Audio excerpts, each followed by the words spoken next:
I ran out of coffee today, guys. This is where we're at. We ran out of coffee. And I thought there'd be nobody else better to chat with about just the world and Canada in particular when it comes to the medical issues than Dr. Mike Hart. But before we get into it with him, if you guys could do us a favor, go over and check out all of our great sponsors that keep this show going, and go subscribe and like everything. Even though YouTube sucks, we still are, findable on Spotify and every other platform. So go give us a rating and let us know what you think. So Dr. Mike Hart, you're back. How is Ontario? Unterrible is probably the same as it was before, but maybe it's getting more terrible in some ways.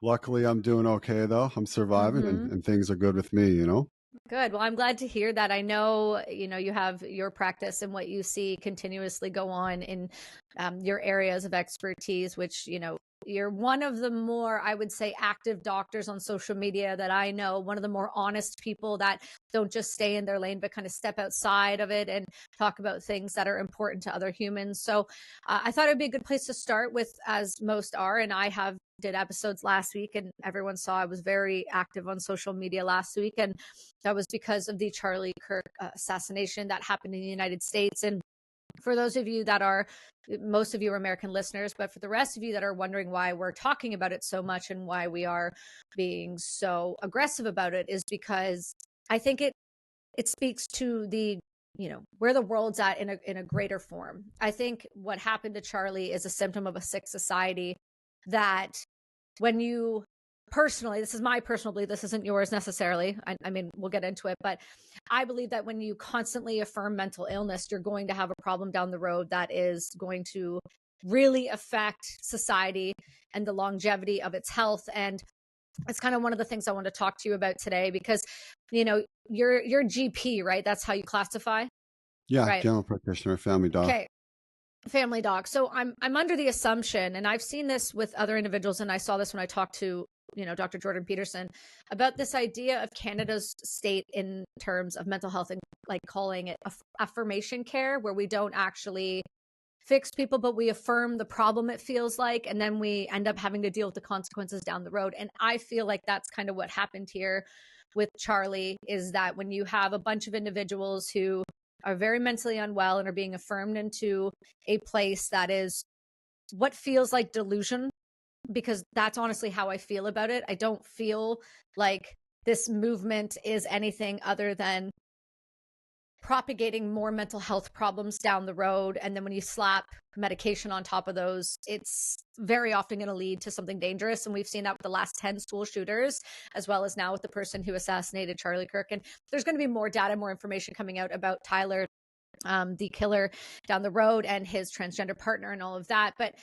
how do you feel when it comes to these types of situations, and you find out that this person was mentally unstable, unwell, unfit, and you kind of take a look at the healthcare system? Does this not bear some responsibility on it?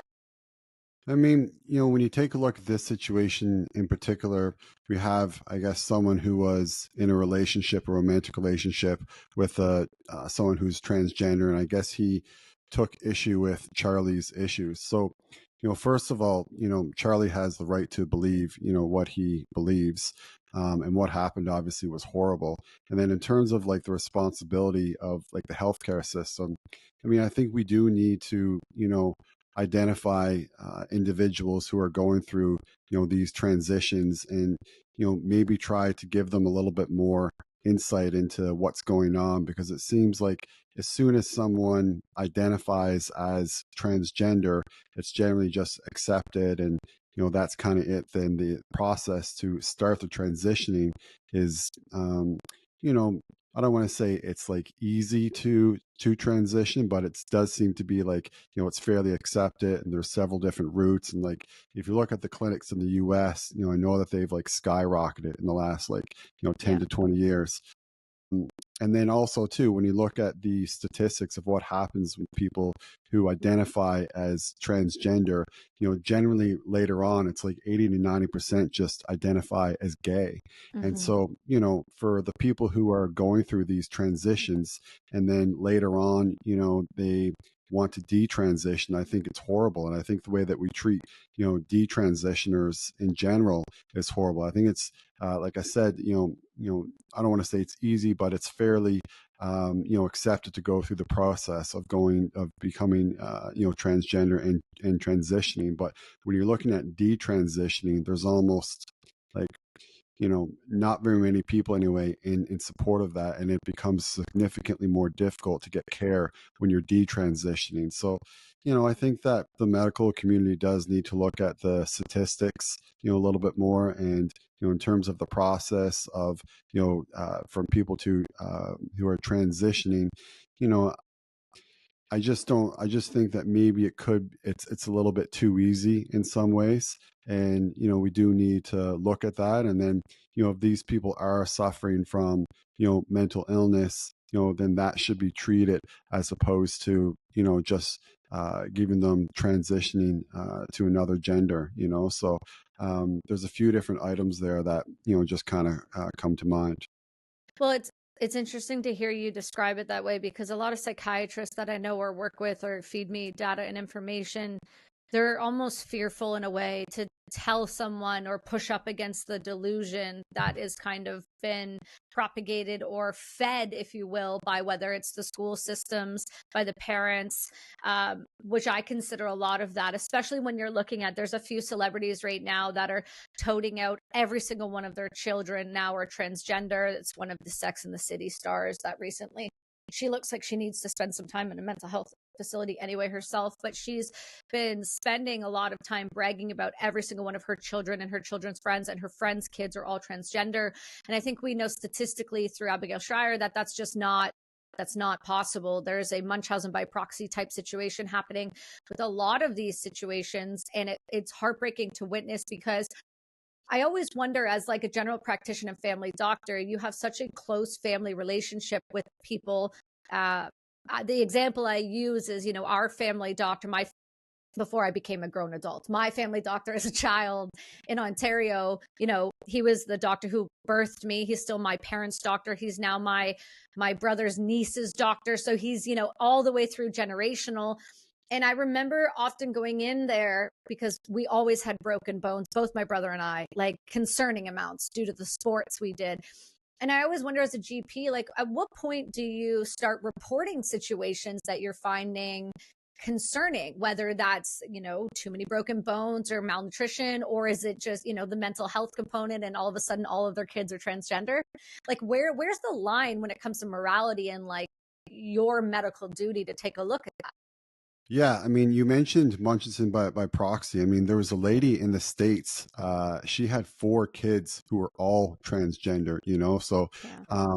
it's definitely happening. Like, and it's we know that for sure because statistically, the odds of someone having 4 transgender kids, it's like 1 in 100 billion. You know what I mean? Or probably even Yeah. more than that. Like, it's almost impossible. So I do think that, physicians do need to look out for that and they should play a role. What that role is and, how you define it, is something I don't think that is really concrete. So at this point, I think most physicians are really just like going by their gut, when something kind of happens. There are some, things that when people do have certain kinds of fractures and the story doesn't line up, we know that for sure that this was, there's some kind of like foul play going on here. Um, but yeah, I mean, in terms of like to answer your question, like we don't really have any like, concrete guidelines. And as far as I know, there's, no guidelines out there for, specifically for, transgender kids in terms of like, is this something that's really being brought on by the parents, or is this something that actually, the child actually wants for themselves? And, you talk about all these celebrities bragging, and then, this one lady who has, 4 children who are transgender. I mean, yeah, I mean, at that point, I do think that physicians, whoever the family physician was in that particular case, probably should have mentioned to someone like, hey, like, there's a bit of a red flag here going on, it's not just 1 out of 4 or even 2 or 3 out of 4, which would still be, an incredibly high number and statistically just almost improbable. But like 4 out of 4, again, like the chances are like, 1 in infinity, it doesn't really even make sense. And so I do think that there should be, some kind of like guideline for physicians with regards to this, because maybe they could have prevented some kids from transitioning when they didn't want to. And like it's just insane that like these parents are like using their children to basically like virtue signal to others that like I'm a good person and I'm in the cool club because my kid is is a transgender kid. And like for sure that's going on, because statistically, like you said, like we discussed, like it's just implausible for some of these people to have so many transgender children. Well, and that's what I'm wondering is we're taking a look at things like Munchausen by proxy, and we're taking a look at, mental health care over the past 30, 40 years. It's not a shock to me that all of a sudden people who were, hurt people who are never taken care of, never given proper care, maybe overdosed with different types of medications and not actually provided the proper psychiatric support rather than just giving the pills. I think then you have them, those individuals having children. And that's what we're kind of seeing now. We're seeing that trickle down effect of like the healthcare system and the lack of care really start to show up in our young youth. And it is concerning, but I am optimistic because it feels like the tide is turning a little bit. I saw recently this week in Alberta, I know Danielle Smith has, she's taken pornographic books out of schools, which has been a huge thing. There was a lot of pushback by other prominent authors in the globe saying that she was banning books, which was just delusional. She was banning pornographic information that should never be in the hands of children in the first place. I don't know if you've ever witnessed these books, but my son's school had some of these books, and to say they're coercive is mild. Absolutely mild. My son had a book in kindergarten called Jacob's New Dress, which was written by a transgender, non-binary, LGBT 900-letter person who was then given to every single school in kindergarten class. And that book basically manipulates little boys into thinking that they should be girls and should be wearing dresses. And it was just this really toxic situation. And that book has since become quite famous due to the fact that a lot of us spoke out against it. But you have a lot of these writers speaking out against people like Danielle saying, well, you shouldn't have the right to take books away. But I also think there's age appropriate materials, and this is how you fix the problem. She also started to take a look at, and this is the newest thing, started September 1st in Alberta. She made it so that if your child is supposed to have a different or does want a different pronoun, they need parental consent to also agree to the pronoun conversation with the child, which means it keeps the schools accountable, because before they were hiding data and information from the parent unit, and they were allowing children to self-identify when they were in school, if you will, and blend that confusion even more. So it does seem like there's at least one premier here who has their head on straight. I don't have a lot of hope for the rest of them, but I digress. I think Canada's already falling regardless. I think that's the least of our worries. But I did want to talk to you a little bit more about the medical side of things. There was we don't have to go deep into this, but I thought it was fascinating. There was the new 10-year paper that just came out looking at childhood vaccines, which RFK was kind of under fire for in the last couple weeks when he was testifying. I have never seen, and I don't know if you followed this, but I have never seen more politicians argue to give just an extraordinary amount of just disproportionate poison to children in order to receive back pay paychecks like some of these people. I have never seen someone argue so emphatically and just so with every part of themselves when you show them that there's never been testing, and yet they're still like, nope, this is fine. I've never seen it before. And I don't know how Canada is going to move with this, but this new data that's coming out is real concerning, my friend. Yeah, unfortunately, I haven't, seen the actual data, so I can't, comment on it too much. But I just think that in general, what RFK is doing is he's just trying to, evaluate, the vaccines and make sure that they do have, safety data, just like, all other medications have safety data.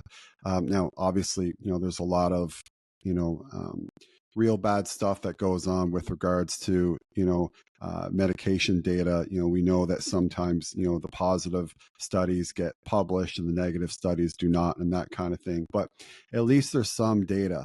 But yeah, with regards to some of the vaccines, I know that some of them don't have very much data on them at all, and I do think what he's doing is just completely reasonable.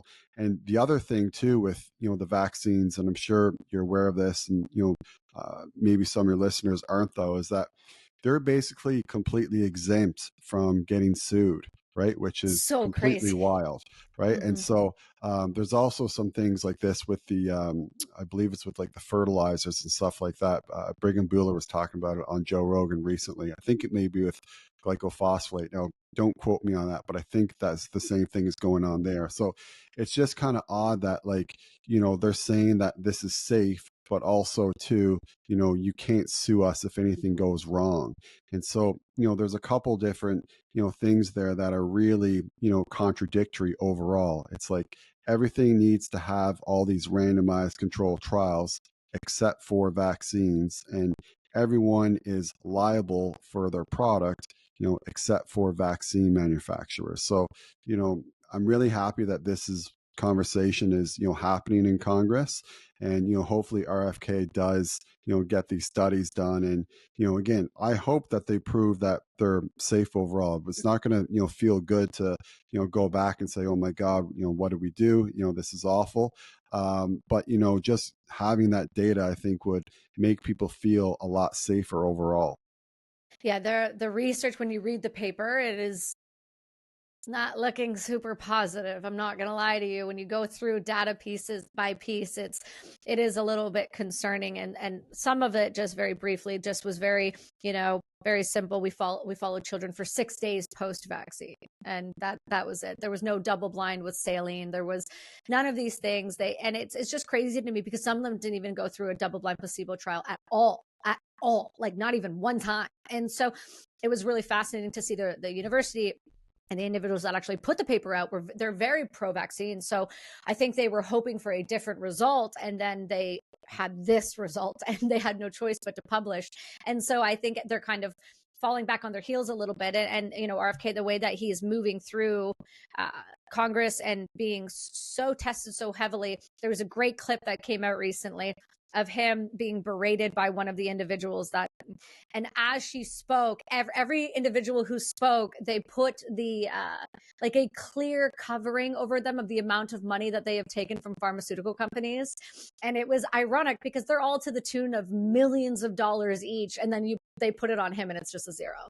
And I think there's just such a stark contrast, and it's a very obvious but I mean, I'm not against childhood vaccines. Again, my son has been vaccinated, but we stopped at 6. We did not go any further, and we won't be going any further. And we spread them out extensively, and we made sure that they were not done in groupings. And that's where you have to fight for your child. You have to be the advocate for your child. I just recently had Dr. Joseph Whitdoring on the show. I don't know if you've ever heard of that gentleman.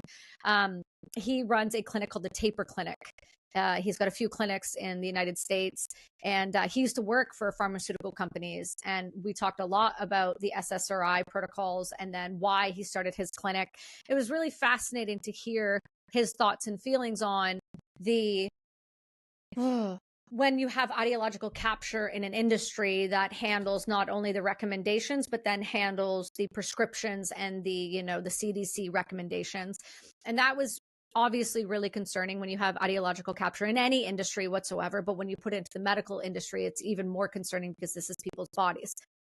I know that you have been very open, very honest about your feelings around whether it's cannabis, whether it's around psychedelics, or even just medication in general on your Instagram, your social media posts are, which most doctors I don't think would be posting, which is wild to me to see sometimes what you do post. And I mean that in like a very complimentary way. I think if we had more doctors like that, we would have less problems that we're having. But I wanted to slide into the conversation around how you feel about things like these psychiatric drugs that we are seeing, being dosed out like they're Tic Tacs, and really what you're seeing in your own practice when you're having individuals kind of come in, and your overarching opinion.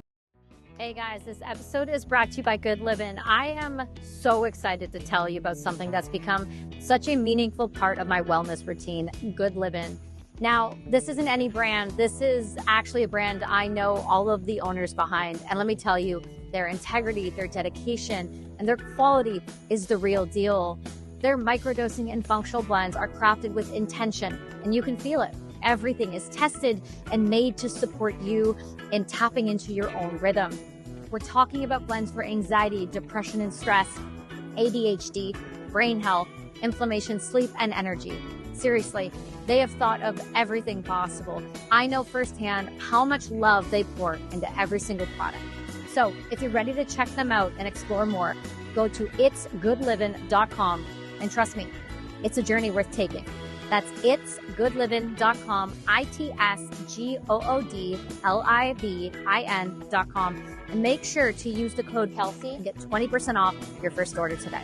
Yeah, I mean, first of all, like I'm not anti-pharma, but I'm you're not. but I'm for like pharma drugs that work, Right. And when you look at, antidepressants, there's meta-analysis that really show that the statistical variance, or what we call like the SMD, is actually, not that great. Like it usually comes out to like 0.3. And like there's other like supplements even that have significantly higher significance overall. Exercise does as well. Like red light therapy, for example, comes out to like 0.75, right? So I posted something recently which, and again, it wasn't like a head-to-head trial, but if you look at what the significance of with red light therapy is compared to SSRIs, you can in theory say that like it works 2.5 times better overall. There's also, like I mentioned, exercise. Behavioral activation is a real big one, and this one's kind of strange. So basically, explain that one a little for the yeah. listeners. So basically, that just means doing shit that you don't want to do. And when you no, but it's true. It's when you do stuff that you don't want to do, it actually does make you happier overall, because like, it's first of all, whatever the task is that was on your mind is done, but it also kind of gives you this sense that like, yeah, fuck yeah, I just did something that I don't want to do. And like now you have like more motivation to do it again. And that even comes back to a little bit like, making your bed every day. You get that little bit of like dopamine rush from making your bed. And then once you finish one task, the next task becomes a little bit easier. And so, I know it's like hard for people who are like depressed. Like I know there's people who are, super depressed out there, and like, just doing that initiating task can be like, incredibly challenging. But, if you can find, some way to kind of do it and just find like the simplest task, then, the next task becomes easier. And that is a way to, get better overall. And so, I hope I'm kind of answering your question here, but like, there's so many, behavioral modifications overall that are just incredibly helpful for depression and mood. And like, unfortunately, like, the antidepressants, like I said, like, sometimes they work for people, but, a lot of times, they don't. And like the overall effect size is just not that impressive. And then we haven't even talked about the side effects, and like with SSRIs in like particular, the side effects are tremendous. They can cause sexual dysfunction. They can just cause like a blunting of feeling like low overall. Yeah, and to Dr. Witt's Doarian, I think I'm saying his name right. To his point, I know he posted something recently, and I was kind of surprised even when he said on my podcast that like he's not actually as down on like stimulants overall, Right. as compared to like SSRIs. And then there is one sort of very odd drug called bupropion or Wellbutrin that he's says it's pretty good overall as well. And I have seen patients like quit smoking with that, so that's that can be super useful overall. But I just think that there's so many other things in addition to SSRIs, and obviously, I'm a big proponent of using cannabis responsibly. Also, proponent of using psychedelic medicines responsibly. Unfortunately, in Canada, I mean, it's so challenging to get access to that. Like the special access program is, it's such a great barrier for people. Unfortunately, I don't really have any really updates or even like hope as to how that's going to change or when people are going to be able to access psilocybin. I think naively I thought because cannabis was out in 2014 that like eventually maybe psilocybin would have been something that people could have accessed by now, but it just hasn't really seemed to, like, the needle hasn't really moved too much, even though people are talking about it all the time. No, you're not wrong on that. It's not moving. The only reason I know it's not moving is because even after I testified twice and we got the the support for funding right before the government change, and the promise of funding, we expected to see something shift pretty dramatically, pretty quickly. We went into several meetings with, which, by the way, which is, it's a very, if people have never lobbied in government, it's like weird going into a lion's den against, like, I don't even say against, but with people that you just absolutely don't agree with, and having to walk into, and this is how you knew they were never going to take it seriously. And I applaud Apex, and I applaud, all Shields Pharma and all these people that have put extensive amount of, like, millions and millions of dollars into research around psilocybin, who are growing, who are ready. Like, I know Shields, I've been to Shields Pharma in Toronto. I've seen their facilities. I've seen their grow. I've seen what they're able to produce, and I've seen their numbers in terms of psilocybin production. And it is just unbelievable how well, like, run and ready they are for them to just pull the trigger and say, okay, we're going to allow doctors to prescribe. We're going to allow this in a safe setting. They are the most, I would say, them and Apex as of right now are the most prepared pharmaceutical companies in the country to take on the legalization of something like psilocybin. But I'm a recipient of the special access program. And so I know for a fact that the majority of Canadians can't afford it, because you can't afford the lawyer fees to even be able to have a lawyer go and argue on behalf of you. It's just not possible. What are the fees? I don't even know what the fees tens of would be. thousands of dollars. Oh, wow, that's crazy. I didn't know that. Yeah. So the special access program is not as simple as, like, just making an application. The application process itself is very arduous, and it is also very taxing, especially if somebody who's sick, say with, stage 4 cancer, who's really struggling, wants access. The only reason I became a recipient of the special access program, I think it was in 2022, was because I went through Apex Labs and I was their guinea pig. They actually posted it today. So I'm glad, I find it funny. That's why I pulled up. They posted it today. I was the very first Canadian legal psilocybin treatment outside of a clinical trial. Wow. I did that in 2022. No one had a clue about it. That's insane. Yeah, it was really cool, and it was a beautiful experience, and it was. If you don't mind, I know go for it. You're the host here, but can you just take me through, like, that experience? Like, what did they do? Like, how many sessions did you have, and all that kind of thing? Because I'd love to learn a little bit more. Yeah, so for the special access program, I mean, I don't know where it went, but they just posted it today, and so, oh yeah, there it is. Yeah, this Canadian veteran got her first legal psilocybin treatment outside a clinical trial, and here's the story. So what had happened was I went through the Canadian Senate, and what I did is I spoke on behalf of groundbreaking research and saying that I had already been an individual who went outside of the country to a third world country to get access to plant medicine. And I wasn't going to lie about it. I was always going to be honest about it and say I've done it several times, and I will continue to do it because this government is failing us. And so after that all happened, Apex reached out to me and said, you're a candidate for the special access program. And the special access program is very arduous in the sense that you have to be treatment resistant. And you have to prove that over extensive periods of time, you have tried every pharmaceutical FDA-approved drug under the sun, and research, and, medication, and doctor's appointments, and psychiatry, and. And the list is, like, literally taller than me.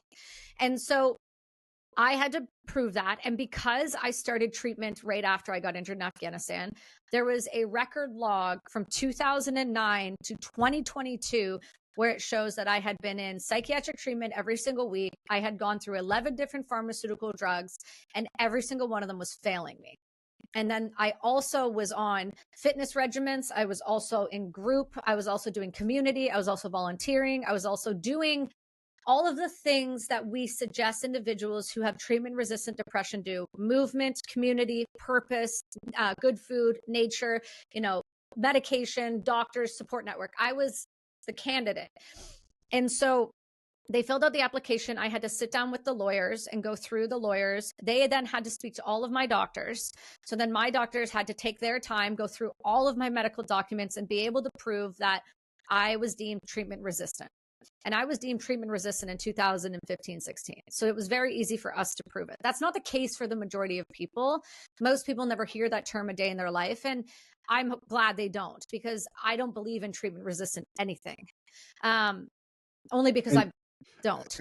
when we should define what that is Yeah. for people, because treatment resistant depression, as far as I know, the last definition was you have to basically fail on 2 different antidepressants. Mm-hmm. And so, I think that definition is still true now. But, even in that point there, like, people should have the opportunity to, pick their treatment, Yeah. in some regard, right? Especially, I'm not saying you should be able to, pick heroin because you're depressed. Like that'd be, that wouldn't be Right. very smart.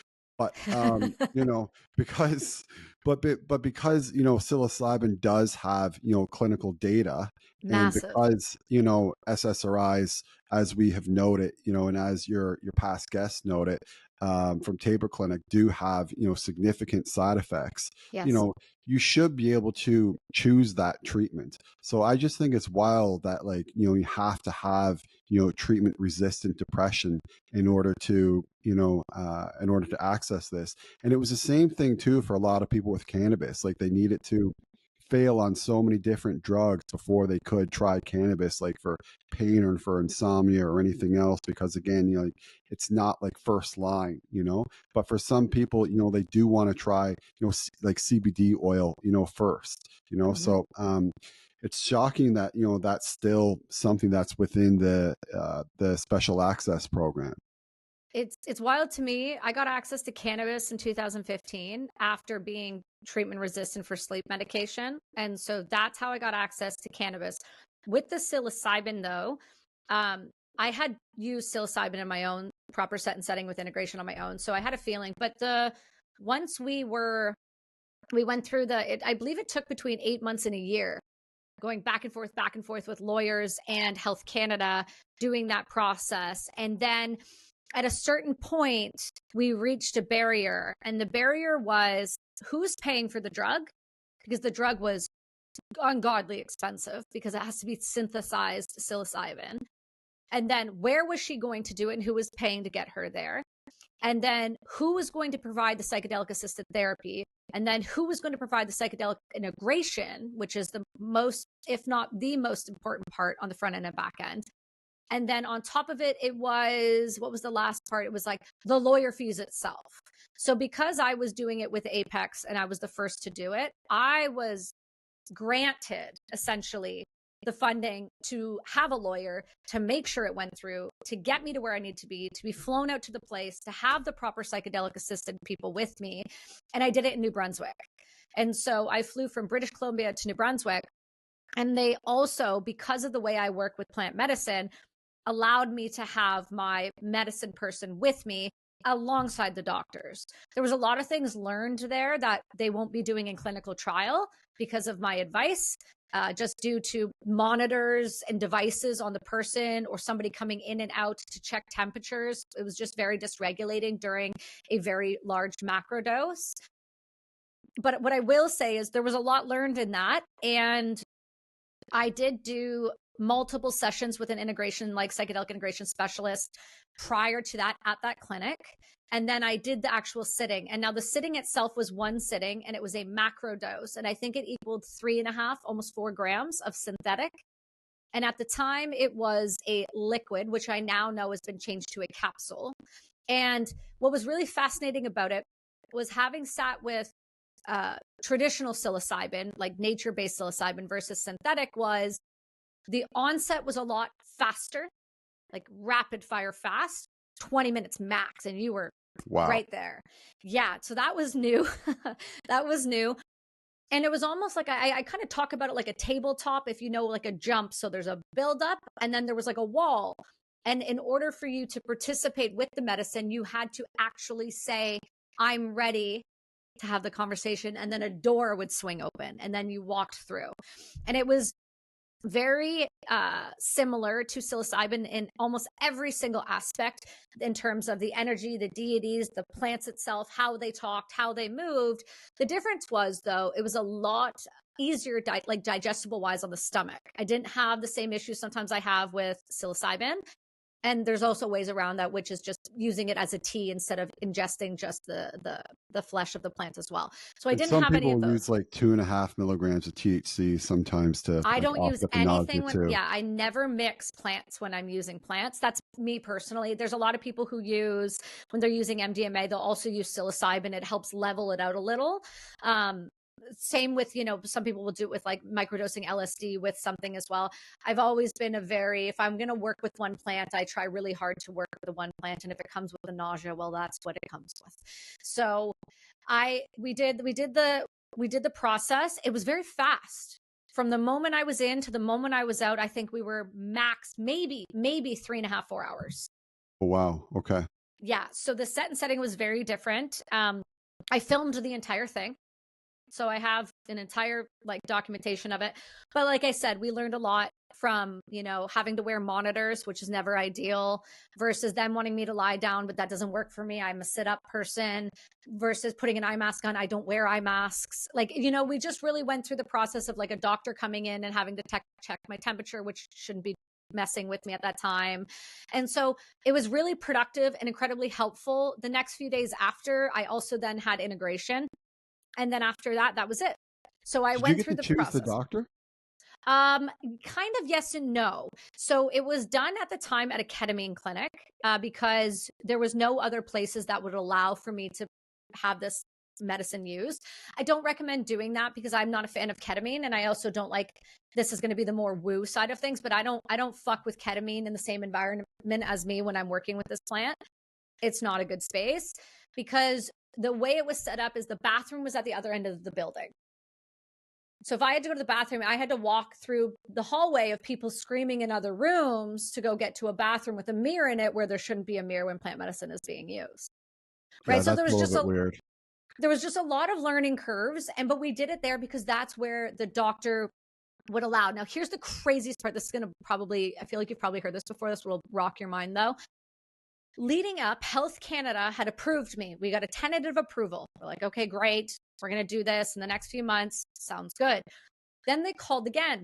And the doctor called me from New Brunswick and he says, you're never going to believe what they just asked me, but I have to legally ask you and I need you to respond in order for me to be able to take it further. They said, since she wants to have access to psilocybin, first, before we will give her access to a plant that grows in the ground, we need to give her electroshock therapy. Holy shit. Yeah, that is wild. Yeah. Yeah. It states very clearly on my medical documents that I have a traumatic brain injury. And they said, it's no problem. We're going to knock her out anyway. So if she throws epileptic fits, we'll be able to control them while she's under. And the response again from the doctor was, she has a traumatic brain injury. We're not going to shock her brain when it's already been damaged. And I said, do I have to do that? And he goes, absolutely not. I said, will it affect my ability to get it? He goes, there's a chance. I said, so let me get it straight. Health Canada would require me, before giving me legal, regulated, safe access to psilocybin that was already produced, safe, tested, and ready to go, they would rather take me to the basement, knock me out, put something in my mouth, and shock the shit out of my brain. And he goes, yes. And I said, I'm not doing that. And he goes, perfect. Just say the words no. I said, no. He goes, great. Hangs up the phone, click, calls Health Canada. And they said, no, she has a brain injury. We're not going to do that. And because of the lawyers I had, they were very good at finding what could and could not be done legally. And they were able to push back. And then I finally got the final approval. But Health Canada's answer to treatment-resistant depression after years of medication and support was electroshock therapy.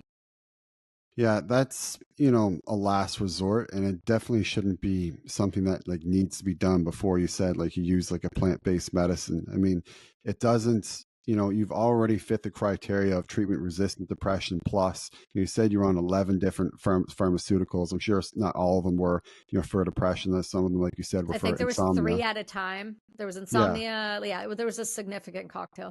Yeah, so you already like met the criteria. Like for them to throw that on top of it is just, absolutely wild. And then to have like the traumatic brain injury on top of that. I mean, I can't believe that they suggested that. But, I guess that's Health Canada. But luckily, I guess you had the right people in place to make sure that you still got the treatment. Well, and that's the thing, right? I was not, and I think the majority, and this is what we're seeing with veterans in Canada, we're seeing with individuals who are finally fed up the medical system, they're going to go do it anyway, and we're going to find our own. And so, whether I was going to be given permission or not, it was going to happen. I was just going to do it in a different way. And so, I said that pretty clearly, right, to all the senators. I said, look, I respect the law, but I'm not going to let you kill me because you won't let me heal myself. So I'm going to do it anyway. I'm telling you, I'm going to break the law. I'm doing it. I have, and I'll continue to break the law because there's no way I'm going to allow my life to end because of people around here and the bureaucracy that holds up people's ability to heal. So I did it. It was a very successful trial. The plants were wonderful. They interacted with me the same way organic matter does, which I think was really important for people to understand. This was not it wasn't just like a derivative. This was just synthesized. And it was really powerful because we were able to give a lot of feedback to the chemists that were working with the company to produce this and say, it needs a little more here, a little less on the back end here in terms of digestibility.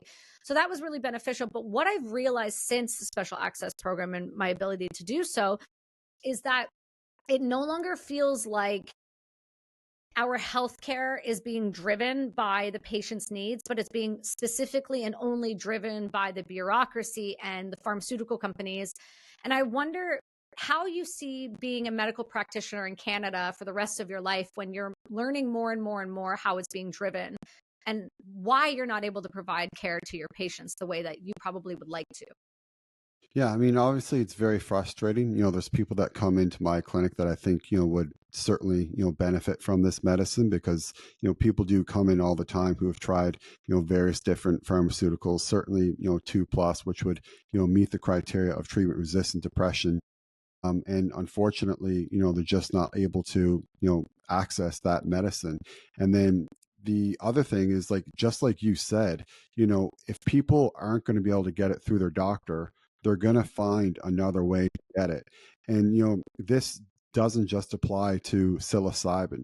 If you look at like peptides, for example, Yes. people are using BPC 157 and TB 500, like those two in particular, like crazy.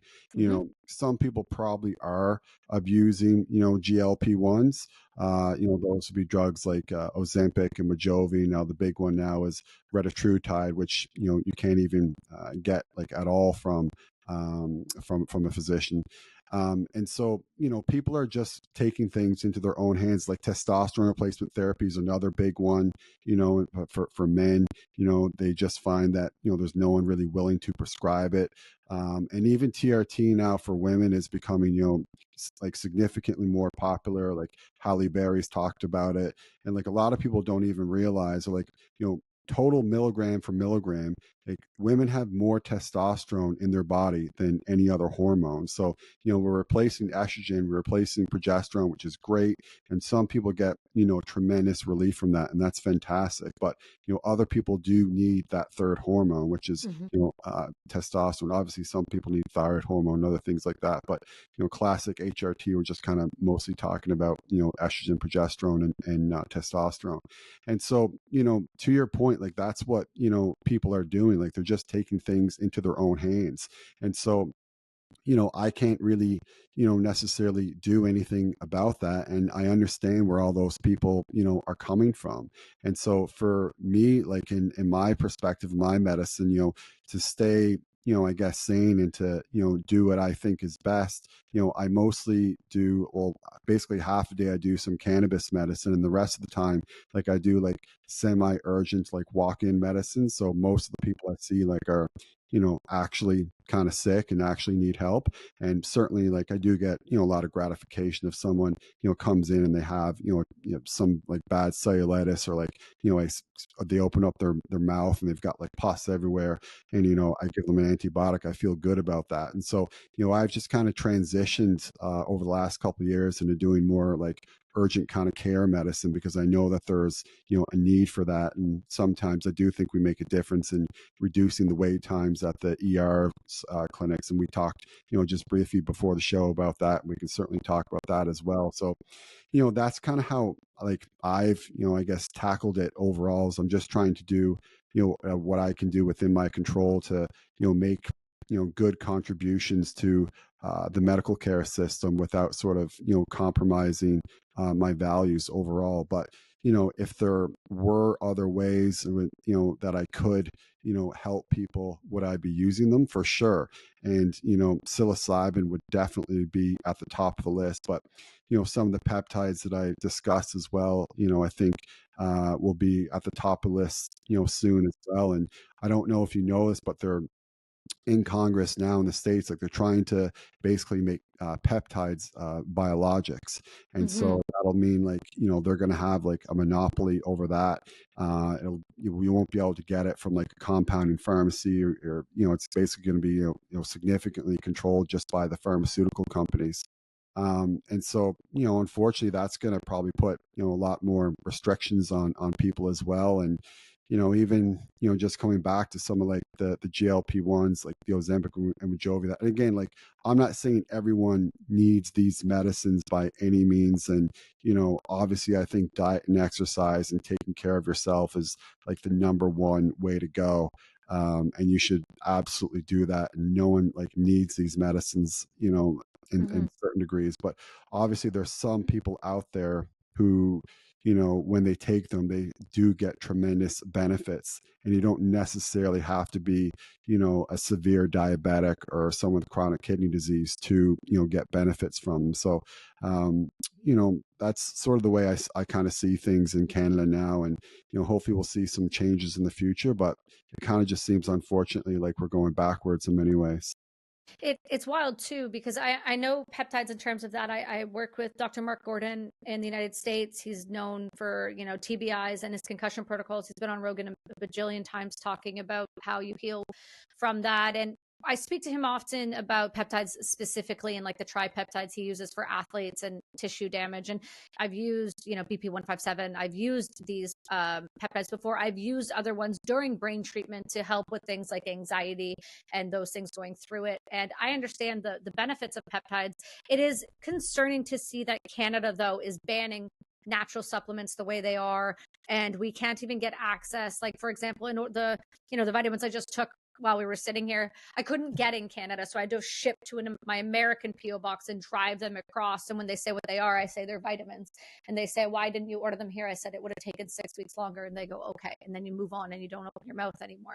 But the point is that we're no longer getting access to the just life sustaining, not even saving, just sustaining to keep a healthy body and mind. And while you were saying that the reason it's so important to do preventative medicine, I feel like in Canada, is because with a socialized healthcare system that is breaking down with the over 800,000 people brought in Q1 and 2 alone, the median wait time right now, just for what Fraser Institute has stated, is 30 weeks to get access for a GP to get an actual treatment across the country. I'm not saying this is for you. I'm just going off of like the general data pieces. For a GP, it's about 30 weeks. And then from a GP's specialist consultation is another 15 weeks. And then for the specialist consultation to an actual treatment is another 15 weeks on top of that. Obviously, variation by province. PEI has the worst, 77.4 weeks for a full wait to get into a GP.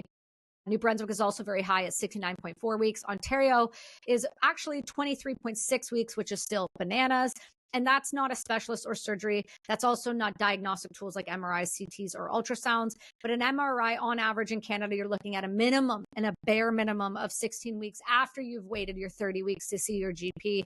So when we see things like orthopedic surgery, like my knee surgery I just had, that only happened due to Americans calling a NHL team to get access to their surgeon to make a call on behalf of me. And it still was about 6 to 8 months. And that's only because I knew somebody who knew somebody. And even then, that was bananas. Although, best surgeon I've ever been to. Holy hell, after 23 surgeries, this guy is going to be like, I'm going to talk about that man for a long time. And then we go all the way down to things like neurosurgery. So, in 30 weeks to see a neurospecialist, and then another 46.2 weeks if you have a brain tumor or something else to even have a consult to potentially have a surgery. And these stats are not just like affecting people, but people are dying on wait lists. And we are one of the highest number of individuals who are dying on wait lists just to see or get access to doctors, with 5.1 million Canadians waiting for some form of healthcare. And this is the 2024 stats from the Fraser Institute figures. And that's not anything special. That's not, anything major. That's just general support. I've seen referrals that have come back to me, or if I've sent them to ENT specialists, like ear, nose, throat specialists, say for something like vertigo, and they'll literally write back and say 36 months. That's 3 years, right, to get into to see someone. So I mean, a lot of these times, like with the averages, like they're probably including, people who get in fairly quickly because they do have like a life-threatening illness. But if you want to have get treated or get just seen for something that's, say, like non-life threatening, I mean, the wait times are probably significantly higher than what you just said, which basically just throws like preventative medicine then, completely out the window, because, people aren't able to get access to, specialists and to GPs. It's both. Well, and that's what's kind of crazy. I started getting active on X, and I deeply regret it, but I also know that's part of like what we do. So there's some individuals that are just the most delusional people I've ever seen in Canada, who have other shows discussing that it's easy to get a doctor, that it's not that difficult. And I think to myself, like, you're either drunk or you're just delusional, but there's no way in hell you're living in the same reality as the rest of Canada. And then once you do get a doctor, you're often looking at a lot of different situations. And, this kind of rounds back to what I was saying before at the beginning. Like, the people that we saw being outrageously hateful and disrespectful were doctors. They were teachers, professors, teachers, educators. And so that kind of blows my mind. And, that makes sense to me. I recently uncovered something that was really nasty. A couple months ago, a dear friend of mine's daughter was at Toronto Sick Kids Hospital, and she was 18 months old. She had medically complex Down syndrome, and she needed a liver. And Vea's story has been all over the internet, and we've made sure of it. When she came to me for help, we talked to Vea's mother, and we said, what was going on? And she goes, well, they poisoned my daughter with 15 times the potassium, 2 separate nurses, and they still did it. And we almost lost her due to the poisoning. And I said, get me the list of your doctors. And we took a look at the list of her PICU team. And what blew my mind was the ideology of MAID had creeped into the head of Toronto Sick Kids. So the head of Toronto Sick Kids, Adam R., we'll just call him that, is a panelist for CanMap, who speaks at CanMap's events, which is Canadian Assessors of MAID, whatever practitioners. It's the murder club that I call. It's the club of murderers. And the head of Toronto Sick Kids literally did a specific panel on how mature minors should be able to have access to MAID. And that was the head of her child's healthcare team to keep her alive. And then we have an audio recording of them stating the reason she wasn't given a liver is because she had Down syndrome. So when we're looking at our system, and we're looking at these people that are supposed to be our leaders, our medical practitioners, the people that are supposed to help us, get us off wait lists, get us into what we need as we're going through very difficult things, I'm starting to see ideology is creeping in, and people are more than likely going to die due to people's stupidity levels. And I'm just wondering at what point when we get to start holding these people accountable, especially doctors, because these wait lists, these things, this can't just come down to bureaucracy. There has to be more here. And the only reason I say that, and I say that with such confidence, is because 2 weeks ago, we were able to uncover Health Canada is now going to be directly funding CanMap's new MAID medical journal. And CanMap's new MAID medical journal is paid for by your taxpayer dollars and is sponsored and funded by the Canadian Blood Services. Wow. Yeah, you're kind of, teaching me a few things here today. I didn't know. Sorry. No, it's all good. I didn't know all that. But yeah, I mean, in terms of like the access to care, some of it is actually like pretty simple in some ways. Like doctors just aren't seeing their like patients like they used to. Like back in the day, like most family doctors like would see like 40, 50 patients in a day, and that would just be kind of like a normal thing. Now, doctors are seeing like 20 patients a day or less. Like I think it's like, in a week they'll see like 75 to 100 maximum, and that's like going down and down, whereas like in the past it was, it'd be like 200 plus. And then the other part is that, like, there's all these positions now that doctors are in terms of like, there's so many administrative positions, and like Mm-hmm. doctors are gravitating towards those positions instead of actually like treating patients. And so I think that, what we really need to do is get doctors to start seeing their patients, and that's what's actually going to, get the wait list down, is like, you need doctors to see patients. And without that happening, it's never really going to get better, because I believe there's actually more, maybe that I'm wrong on this, but I believe there's more family doctors per capita than there has been almost like ever in Ontario. Yet it's almost impossible to get in to see a family doctor, particularly Mm-hmm. within like a few days. And so, because of that, people are, going to walk-in clinics or going to the Emerge.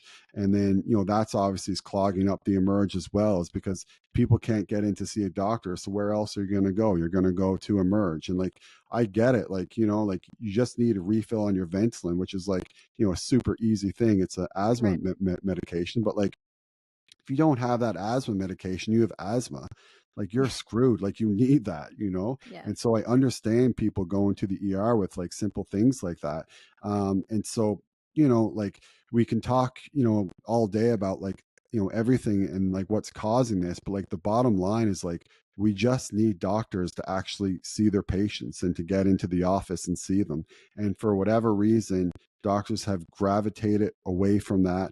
And some of it is due to, like, we have this like faux system in Ontario, which I don't think is, very good overall. Basically, like, doctors are getting paid by how many patients they roster instead of, Mm-hmm. how many patients they actually see. And Mm-hmm. in theory, it's sort of like this, good idea that, like, oh, they'll give better care because they'll have more time, they won't be rushed. But, in general, it's just not worked. And I think that, like, there's enough data out there now really to suggest that it's, not very effective, yet it's still being, promoted. And so, again, I know it sounds super basic, but we just need to get doctors to see their patients.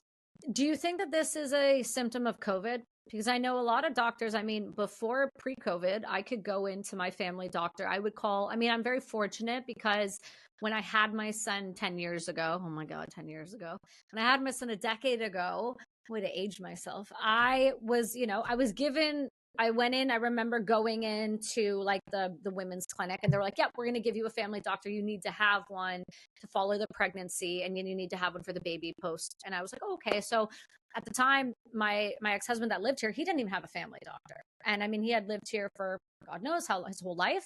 So when we got this family doctor, we were able to get access, I would say, like a week two, if it was, if we needed an appointment. But I mean, the appointments are 3.5 minutes though. So, everyone's always late. And then somehow, because they're late, you get 2.5, 3 minutes.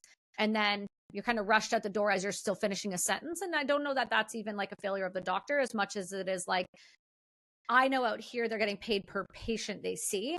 And so they would still see us. We would still go through the process, but then there was no room for conversation. So just an example, say I didn't want to give my son a vaccine. I went to the public health. We would go to have a conversation. There was no conversation. It was, you're doing it or you're not. And if you're not, we're writing it down and we're probably reporting it to someone. It's not, we're not going to sit here and go through things with you. We don't have time.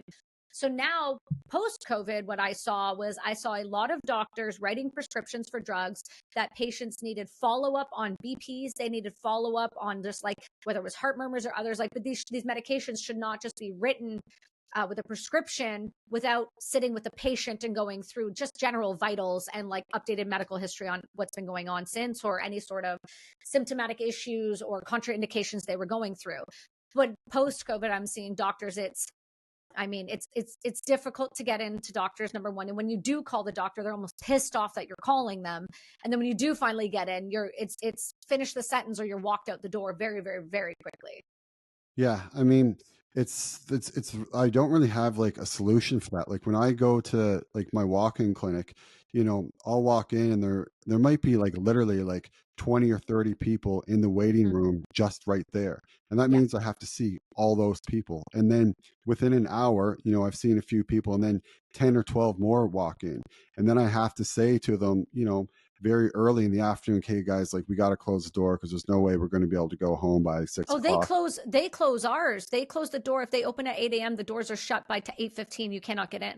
Yeah. I mean, and there's like, what is the solution to that? Like, I don't really know, I don't know what either. the solution is. Like, you just have to create more doctors and get more clinics, or get, more doctors to see their patients. I know in my particular office, like there's, three of us was kind of, one guy works like half day a week, but like there's really three of us that run it. And like, we all work like really, really hard, but I know that there's a lot of doctors out there that they just don't. And then because of that, they, less patients are just being seen. So like, how do you manage that? I think the only way, I guess, is to like get more doctors, but there's, it's a really, really challenging situation, because then the issue is like, you do close the door, and those, maybe the 20 or more people would have come to your walk-in clinic who are now going to the ER, Exactly. and so it's, I just do what I can, but unfortunately, like, I'm just part of the system, and I can't really do anything to necessarily change it. This episode is brought to you by Ketone IQ. And if you guys have not seen me drinking it, it has been behind me. It has been everywhere. But ketones, I want to tell you a little bit more, because you ask all the time, are a powerful macronutrient, and they cross the blood-brain barrier. They supercharge your brain. And not only do they do that, I have reported and seen my own sharper focus and stronger endurance in next level performance. I use them before podcasts, before keynote speeches, and before I work daily with clients, and when I get on my road bike. But this is not just that feeling good type ad. This is for real. This is backed by science. And in a placebo-controlled study, Ketone IQ users saw a 19% increase in sprint power, 13% in more peak power, and 10% less fatigue. And the ketone levels spiked 5 times in just 20 minutes. So when it comes to recovery, Ketone IQ improves blood flow, muscle oxygenation, and even boosts EPO, which is critical for your stamina and the bounce back factor. So if you guys are chasing that edge, physical or mental, Ketone IQ is the shortcut to getting into those zones. Do yourself a favor, go over to ketone.com and use the code Kelsi. You're going to save 30% off your next subscription. And I do promise you, ketone is no joke. Ketone fuels the flow. And I'm telling you, it is the best thing I have ever gotten into.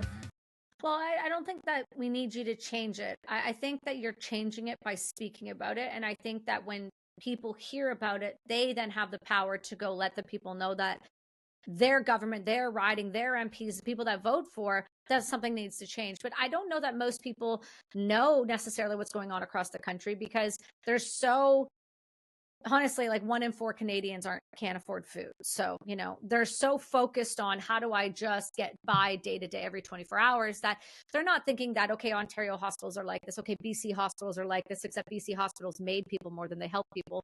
And then we have this constant issue. So they're not able to realize that these people are accountable to us, and that we have a power to go and speak. So I think that you are making change. You're just doing it in a very non-conventional way that allows people access to information, that knowledge is power, and it gives them the opportunity to say, oh, I actually heard about this, and take a little bit of a deeper dive. And we saw this, and we've been seeing this. And my biggest thing is you make a lot more money when you MAID people now than you do when you treat a patient. And so my concern is when we're seeing the College of Physicians promoting euthanasia for children and 0 to 1, and now the elderly, and then the mentally ill, and now the vulnerable, and the disabled, and the yada, yada, yada, yada, yada. I'm worried about the doctors we're bringing in, because it's no different than what you saw, like I said, with Charlie Kirk. The reason he was so damn dangerous wasn't that he was a guy that was dangerous, is that he was changing the next generation's ideology to take a look at what's happening and say that I'm not okay with this. And that's our next set of doctors, our next set of teachers and lawyers and, judges. So when you go after the young, just like you're seeing with the trans movement, that you're capturing a group of people. So I think with Canada, my biggest concern is, we're importing people that are doctors for sure, but they're third world doctors, and our standard of care is not the same. What we allow is not the same.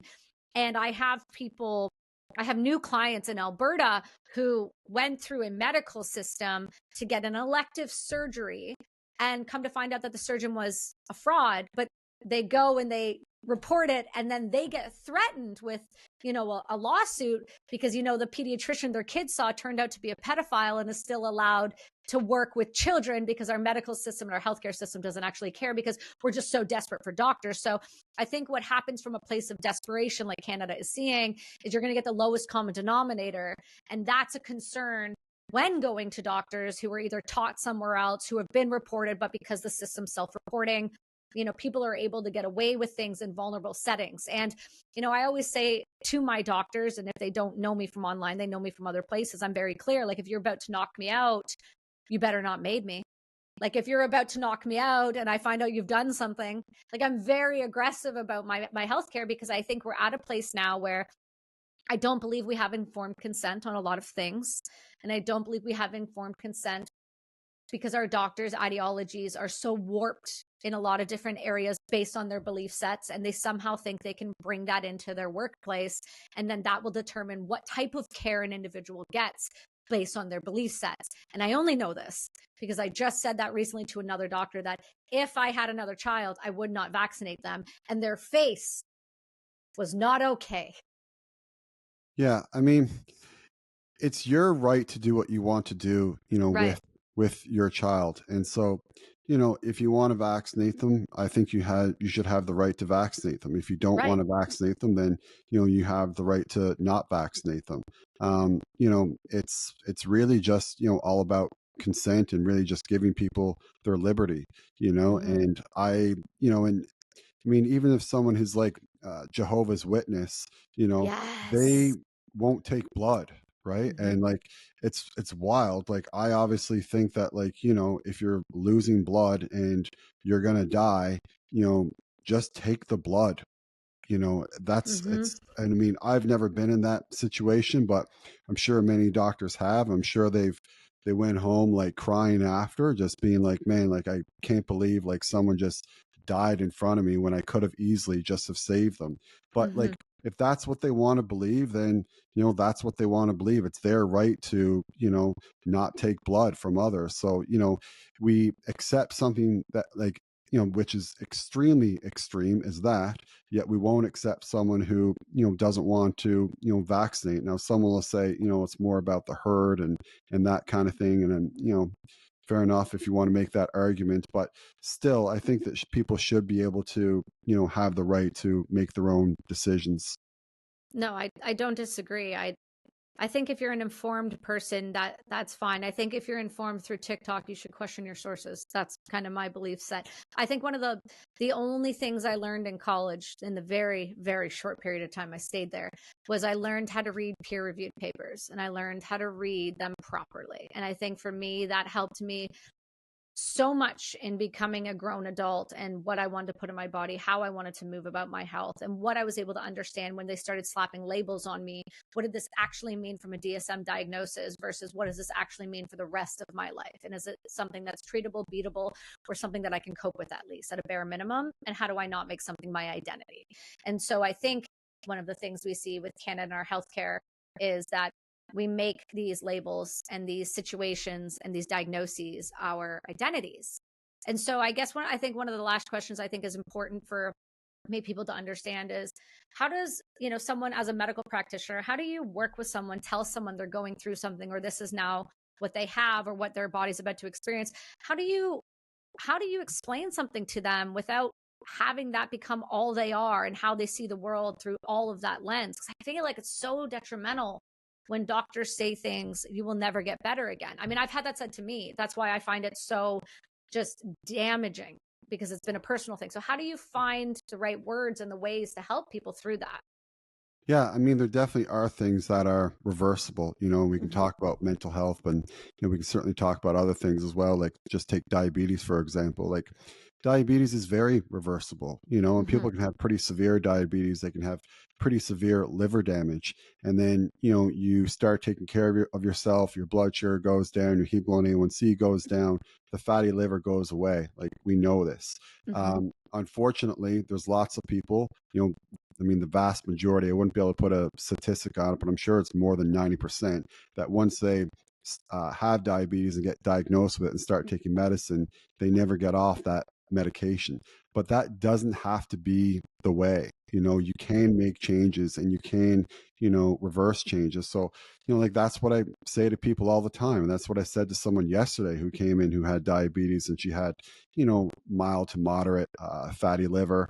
I said to her, like, this is completely reversible, and it's her choice if she, doesn't want to use, the medicines. Like, sometimes if it's, if, say, if someone has like a really, really high blood pressure, like we're, talking like 180 or something, it's like, okay, like, Mm, I would advise you to take the medicine now, and just so it's under control and you don't have like a stroke, mm-hmm, because while you're getting better, unfortunately, it's still so high that you're in the danger zone now of like getting a stroke.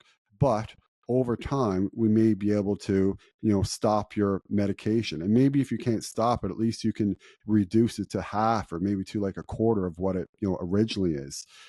So I think you just need to have those conversations like right off the bat. And the same thing for mental health, like people go through difficult times and difficult periods. They don't necessarily need that medicine forever, and so, everyone knows that, people go through, certain times where they're going to be a little bit sad, or certain times that are a little bit difficult. And so it doesn't mean that you need that medicine all the time. And so I think as long as you have that conversation with them, it gives them a little bit of hope. But if you say to someone like, you have a chemical imbalance and you're going to need to be on this medicine for the rest of your life, it's just very like disempowering to the other person. And like you said, then it becomes their identity.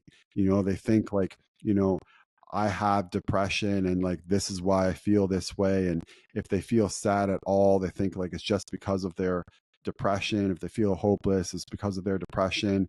And it's like, no, like, everyone feels like this sometimes. Like, mm-hmm. it's okay. Like, people like doubt themselves, even people who are, that you might look up to, like, people, even like professional athletes who, Mm-hmm. go through times when they like, they dropped the ball when they shouldn't have, or, they didn't, have a great series when they should have. Like, that's going to be very, very difficult. It doesn't mean that they necessarily have depression.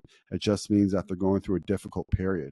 And so I think, that should be, explained to people. And in terms of like anxiety, like, if it was, especially for things like social anxiety, like it's very treatable, in the Yeah. ways that, like, exposure therapy. And I know, you've chatted with, Dr. Peterson, Dr. Jordan Peterson before, and like he talks about that all the time. Like, Mm-hmm.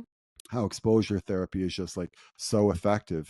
And if you just expose yourself, gradually over time, you can actually get better. And like, I have so many veteran patients. I'm sure, some of your friends who like, they're so scared they won't leave their house, The majority of my clients that are transitioning, whether even like you said with professional athletes, those are some of the hardest those are some of the hardest mindset clients I'll ever work with, veterans. Getting them out in social settings again, getting them comfortable being around the vehicles or seeing a TV show or a commercial, or even just living anywhere near Surrey right now where it doesn't feel like you're in the Middle East. Like, those exposure therapy tools are, if you have the right people, the right set and setting to handle the the fall off of going through an exposure like therapy session, as long as you have the people to grab you, I mean, it's so beneficial. It's very hard work. And I think that's the piece of the puzzle people miss. It's hard work. Yeah, it is hard work, and it does need to be done properly. Like, if you can't go to the grocery store, then go with someone at like 10 o'clock at night when there's going to be no one Exactly. there, and don't get your whole list. Go in and just get one or two things, and then the next Mm-hmm. time, still go with someone. Still go late at night, and then maybe get a few more things, and then just gradually do it, and then eventually, you might get to a point where you can go in on your own. you know Mm-hmm. and so, and even then, like, I do think the goal should always be to get, completely better. But Yeah. even if you get to a point where, you can go on your own, but it has to be at night, like, that's so much better than like not being able to go at all. Hugely So successful. That's a yeah, massive win. yeah. And so I think people need to be, aware of that too, and just give them a little bit more, like, some motivation and confidence along the way. It's like, as you said, this is going to be difficult, and it is going to be, a process. Well, obviously some people like to do that flooding thing where they, just basically go for it right away, and, 3 I've seen o'clock that in go the wrong. afternoon. And like, if it works for you, great. But I really think graduated, Yeah. exposure therapy is definitely the way to go. That's what I would recommend, because the issue with flooding is that if you do that and it goes wrong, then it just reinforces everything in their brain that they thought, and then the situation even gets worse, and then they don't want to try it again. Whereas you start with something really simple, then it gives them a little bit of confidence, and then they think, oh, okay, maybe I can do this, maybe I can get better. And so I just think making small steps is definitely the best way to go. I was a terrible example of flooding without knowing that I was doing it, because I didn't have proper care when I got home, and I attacked a family. So it was just it, and it was not good. Like in all fairness, they looked like they were in the Middle East, and they were in a Walmart in Ottawa. So there, I had people with me. I was not alone, but it just was not. I didn't have a care team at the time. I didn't even know. I was just going to buy things because I needed toilet paper, and it just was horrific idea. And that ended in me fully on whipping products, materials, flashback at people's faces, and like going after the father. So, and saying every name that I would say while I was in the Middle East with a gun in my hand. So it was not a productive situation. That no one got charged, no one got hurt. That's not the point. It set me back a lot of time. But I think it's important to, like you said, to acknowledge that it doesn't matter who you are. If you want to get better, it's hard. And so I think one of the things I see right now in our society is a disproportionate of how do I say this? We're telling people that suffering doesn't exist and you should never have to suffer in any capacity, way, shape, or form. And it's giving this delusional perspective of the world that everything should be safe and perfect for you, and you should never ever be uncomfortable. You should never ever have those feelings. And Dr. John Deloney is a dear friend. He speaks about this in all of his books. Anxiety is an alarm bell. It's an alarm bell telling you for some reason, shape, or form, you're not safe. So it's not something to be silenced and like suppressed. It's to be acknowledged, looked at, and trying to understand why is it that you're having the alarm bell go off. And I think we've now, with this society of safe spaces, told everyone that you're never supposed to suffer. And so when you have any form of suffering, that is reasoning to give up and to quit and to stop trying and to stop putting effort in. And I think we have to go back to, I don't know, like maybe the way I was raised, which was a little harder than most would prefer, which is, whoever told you the second you were born you were going to be devoid of suffering? Suffering is a part of what it means to feel and experience life all facets all the way around. And I would much rather suffer than go through a life not feeling anything in any way because I numbed myself out because everything became too overwhelming and too difficult. There's one other, and I've seen this, and I just, like, we can talk about this on another episode too, because I would love to maybe give you a couple lists of questions and see, like, really database what your thoughts are on this, but just like an overarching question. One of the things I learned in brain treatment at Resiliency in Coppell, Texas, which treats Delta Rangers, Navy SEALs. I was the first Canadian they ever treated. I was the first woman they ever treated, but they work with really complex traumatic brain injury, and incredible clinic. But the one thing I learned there was diabetes number 3, dementia and Alzheimer's, and preventative health around that. Because one of the biggest things right now that's being argued back to me is, Kelsi Sheren, how dare you say someone should not have access to MAID, they have dementia. And I have feelings about dementia in particular and Alzheimer's in particular, because it feels like, from the data I'm seeing, when you couple things like ketones with the new research and other things, if it's not too far gone, you can even slow the progression of both of these diseases. And I hear them now being called diabetes number 3. How do you feel about that? I mean, I think that for sure I've, seen some of the same research as you. There's been, I've seen it being called diabetes number 3. And yeah, I mean, I think that we do have treatments to really slow, the progression of dementia and Parkinson's. And there's pretty good, medicines for Parkinson's and for dementia. And so even cannabis. I mean, cannabis, I've seen incredible results with tremors. Yeah, it can improve quality of life. It can definitely improve the tremors. It can definitely improve their mood, their overall quality of life, for sleep for a lot of people as well. And so, we do have some, medicines for that. So I don't think that, MAID should be just like thrown at people who haven't tried absolutely everything. And the other part too is like, I understand if it's like super late stage, like if we saw someone, we'd be like, holy shit, like I don't want to be like that. Like if I'm like that, like, okay, like just like give me MAID. But the problem is, like we kind of discussed a little bit on this podcast and you have before, is that like it just becomes, a slippery slope. And then we're giving it to people who haven't received all the treatment that they could have received, and they still could have, a quality of life, and they still make other people happy. Sometimes, they don't realize that, they think, oh, my life is, meaningless because I'm not able to do some of the things that, I was able to do before. But it's like, yeah, but when like your daughters and your granddaughters come see you, like they're so happy, you are still making a difference. Like you are, doing something that's like bettering the world overall, because people are just so happy to see you. And Mm-hmm. so, I think that as long as they're doing that and they're not absolutely miserable, we should be giving them like every single chance that we possibly can. And then, like you talked about a little bit too, like, we should be giving them some of the treatments that, say, Dr. Mark Gordon, is Mm-hmm. using with some of his patients. I think that it was CMAX was one of the peptides he talked about on the last podcast when he was on with Rogan. And like a lot of these people, like they've just never even heard of these things or had these treatments. I mean, so imagine if we could actually, provide all the treatments for these patients, before offering them MAID. I think things would be, very, very different overall. Yeah, I think it would be different. I think it would be non-existent. I think people like Stephanie Green would be out of a job. That's kind of my goal here. I mean, we're at a place now where we need more hospitals. Hospitals in Langley are shutting down. Delta are shutting down. I know Ontario hospitals, we've had similar issues. But what we do also have at the same time is general, actual hospitals that provide love, support, care, and doctors to help you.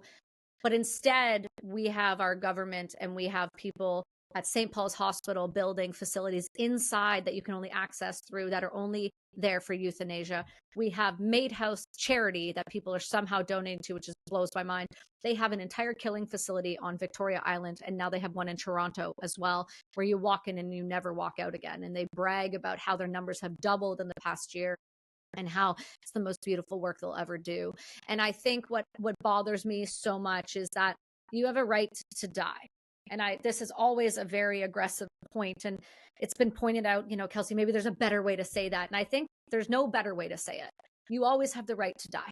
See you later. I would hate for that to happen to you, and I would absolutely hate for you to make that choice, because you will never, and everyone around you will never be able to fill the void that you think that you somehow are a burden for. The ripple effect is so massive. A tsunami doesn't even come close to what it does to your community, your family, and everyone around you. The stigma is still real. And then you have people that usher in this idea that it's okay to just give up. We have the double blind, which is morphine. We have fentanyl. We have ways. I was just 2 days ago, a neighbor of mine is the head of the department of one of his hospitals for anesthesiology. And he goes, please never say my name. I said, no, I'll never say your name. But the thing is he's a man that's willing to speak out to me and say, if you only knew how bad this actually is, if you could only see it in actual hospitals, Kelsi, you would burn things to the ground. And the reason I say that is because we've stopped giving care. We've given up. And now we just say it's much easier. The reason I brought up the dementia question specifically to you was because Robert Munch, Canada's greatest author of, I Love You and all of these amazing children's books, has decided to use MAID. And I think for me, what's crazy about that is, his family came out and said, well, he actually opted into it 5 years ago. Well, that's an illegal statement because there's no such thing as advanced care requests, which means what was done is being done illegally. They leaked, they blew themselves out and I caught it, right? And then they said, well, no, actually, he was diagnosed and he just made the choice. And I'm like, well, that's also illegal because that means that his mental state and care is into question with his decision making because you can influence him. And also he has dementia, which means his brain is deteriorating. And he's opting out for MAID, making jokes about it, thinking it'll be this 15-minute procedure, when clearly when you have liars stating that it's this really peaceful process, the anesthesiologist said to me the other day, he goes, Kelsi, the one question that you ask that I wish more people paid attention to is dying with dignity claims that it's this most peaceful, wonderful, painless death. And that's actually not true. And you and I both know that if I were to say, Dr. Mike Hart, this water bottle cures cancer, and I advertise it, what can happen to me liability-wise, right? Cool. But CanMap and Dying with Dignity can advertise this painless, beautiful process when really, actually, we know it's excruciating. And the majority of drugs, him and I went through the list. The first drug will absolutely burn the living hell out of you. It just does because the amount of drugs. The second drug will slowly put you to sleep, and the third drug will paralyze you, and the next one will cause your lungs to go into pulmonary edemic state, and you drown to death. It is akin to waterboarding post-mortem autopsies. And this isn't just lethal injection anymore. We actually have friends of ours' own parents' autopsies to prove it. So to sit there and say to people that just give up, use MAID, it's painless, it's not a big deal, you're telling your grandparent, we're going to paralyze you and drown you to death. And people are not wrapping your brain around it. And I say, well, we can give you care first. We can give you hospice first. We can give you pain management first. And more often than not, we're going to give you so much morphine, you're going to smile on your way out with your loved one holding your hand. But instead, you would rather paralyze your loved one, fill their body with drugs. And we have over 400 patients in Ontario alone that we have now seen through Ontario coroner reports that were non-compliant deaths. That's just through a self-reporting system. So I think the reason I bring up dementia and Alzheimer's is because that's always the pushback here is, Kelsi, would you want to die of that? I said, well, I have a 30% higher chance than everybody else in the globe because I have a massive head injury. I'm very aware that there are things we can be doing from a preventative medicine perspective and health management perspective that can allow for longevity. And I might not ever develop it, because I have doctors who take time with me, and I have Dr. Mark Gordon, and I know for a fact if I called you, you would answer the phone, and I know I have other resources, but I am one of the few. I'm not the standard Canadian. I'm not the person that has to necessarily wait in the 30-month wait list, and I feel like that's not okay.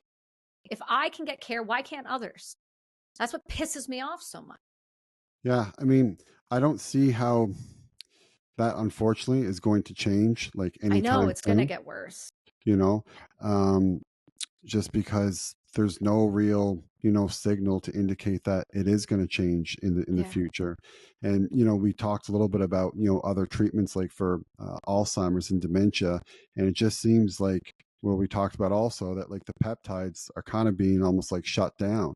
And so even someone like Dr. Mark Gordon, like he may even have more difficulty getting access to some peptides that he's used on some of his patients, so I guess all we can really do is like have conversations like these, and hopefully, people like Robert Kennedy Jr. and, Brigham Bueller, and I think I'm saying his name right, and, other people who know about these other treatments will, advocate for, their patients, and not just for, their patients and people who they know, but like you said, everyone. And, I hope that happens, and maybe with more conversations it will. But right now it seems like, we're going in the opposite direction. No, and I fully agree. And I am hopeful because we do have doctors like you that are still willing to step outside of the system and say like, hey, maybe this is a different treatment option. I might not be able to provide it, but here's some data. Let's take a look at it. Like you're not so egotistical that you play God. These MAID doctors, the 1,800 providers, 300 of them are doing over 16,000 deaths a year. I mean, these are the egos that I'm concerned about when it comes to care. I want people to be able to have access to doctors who want to see them live and thrive. And I know they're out there. And that's why I want to keep talking to you. And I'd love to have you on and again another like 2 months and maybe go through some of the preventative things we can look at with Alzheimer's, with dementia, with some of the other tools that we have in our toolbox that we can provide for people, because our last episode, people really found it incredibly useful. And they also really just enjoyed the the truth coming from a doctor that was willing to say it. And I think that's just not the case anymore. So I really appreciate it. Well, I'm so happy that we got to do this again, and I'd certainly come back on again. And just one last note too, I did hear Brigham say on the podcast he did with Rogan that I think it was Jesse Michaels' parents. Jesse Michaels is like a UFO kind of guy. Mm-hmm.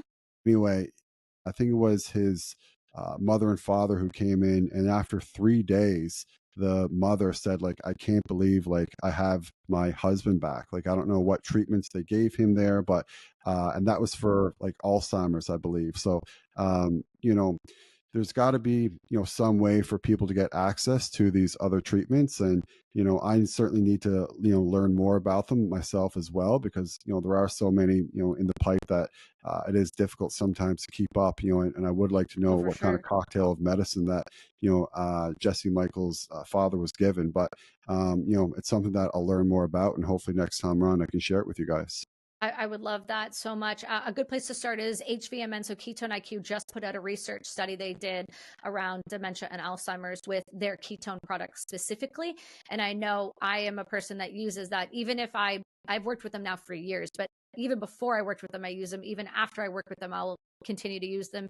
They're one of the biggest pieces of my general health, not just from a fitness perspective, but because of sometimes brain fog and clarity. And I will continue using them. And I have actually given them to, I've had teachers, parents who have been diagnosed with dementia. And the first thing I do is bring them boxes of ketones and go, please just take 1 to 2 of these a day. See the difference that you're going to see, because there is a clarity that comes for the period of time that it's in your system.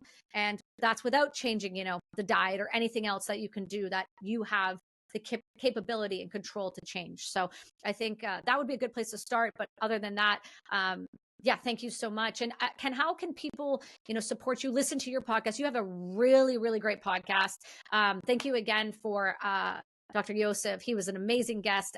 He had no idea who I was. And when he sat down with me by the end of it, he was like, well, those are really thoughtful questions. I was like, yeah, I care about what you do. I want others to hear an uncomfortable reality that maybe they just have never had a differing opinion on before. And it absolutely was one of the most well-received episodes of the year. So I appreciate for that. But how do they support you and your practice and what you do and help get your message out there? Well, thanks so much again for the compliment on the podcast. So my podcast is the Heart to Heart podcast, available where, all podcasts are, Spotify, YouTube, all that kind of stuff. And then I'm also pretty active on Twitter and on Instagram, and it's just Dr. Mike Hart, DrMikehart. And that's how you can mostly support me, because like I said, with my clinic practice now, I'm mostly just in, a walk-in clinic, and, I'm not looking for more patients, because I'm trying to find ways where we can, improve the healthcare system.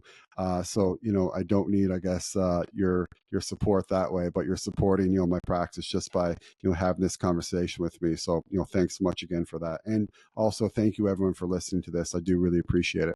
Absolutely. We'll put everything in the show notes where they can find you and support your show. And for those that are listening, if you guys aren't sure how to get your hands on ketones, you just go to Ketone IQ or ketone.com. You guys can check them out there. There's a code in the bio you guys can use. Try those out. Give them to your loved ones. It's not just a sports thing. I am a big fan of using them, especially as a mother who doesn't want to drink caffeine after 12 o'clock. I'm not a fan of that. Always taking a look at my circadian rhythm. So I make sure to integrate those. Good living as well is huge functional mushrooms, as well as other amazing mushrooms through the membership portal you guys can check out there. But they are a Canadian company, and I support them, and I support what they do for me as well. So go check them out. Check out the sponsors. Go give us a subscription on any of the platforms that we have, and we will see you all next week.